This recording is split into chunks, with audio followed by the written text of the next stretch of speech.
மக்களே, இன்றைக்கி என்ன லன்ச் பார்க்கலாமா?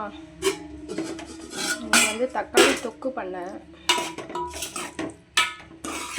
தக்காளி தொக்கு மார்னிங் செஞ்சுட்டேன். குழந்தைங்களுக்கு லன்ச் பேக் பண்ணிட்டேன். எனக்கு இப்போ செஞ்சேன் முருங்கைக்கீரை பொரியல். குழந்தைங்க கீரை சாப்பிட மாட்டாங்க, கீரை சாப்பிட்றதுக்கு ரொம்ப அழுவாங்க. இதுவும் மெயின் முருங்கைக்கீரை சாப்பாடு.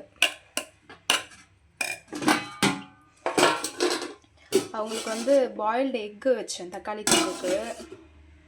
ஸோ அது சாப்பிட்ருவாங்க. எனக்கு மட்டும் கீரை செஞ்சேன். தக்காளி தொக்குக்கு பாயில்டு எக்கு ரொம்பவே டேஸ்ட்டாக இருக்கும்.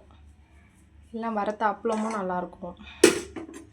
இது கீரை எனக்கு மட்டும் செஞ்சதுனால இப்போ லேட்டாக தான் செஞ்சேன். ஸோ ஆல்மோஸ்ட் சாப்பிட்டாச்சு. காலைல இட்லி செஞ்சேன், அதுக்கும் சேர்த்து தக்காளி தொக்கு பண்ணிட்டேன். ஸோ ஆல்மோஸ்ட் காலி, இன்னும் கொஞ்சம் தான் இருக்குது. வீடியோ எடுக்க காலைல குழந்தைங்க பெரிய கலப்புறதுனால வீடியோ எடுக்க மறந்துட்டேன். சரி, ஓகே மக்களே, வாங்க சாப்பிட்லாம்.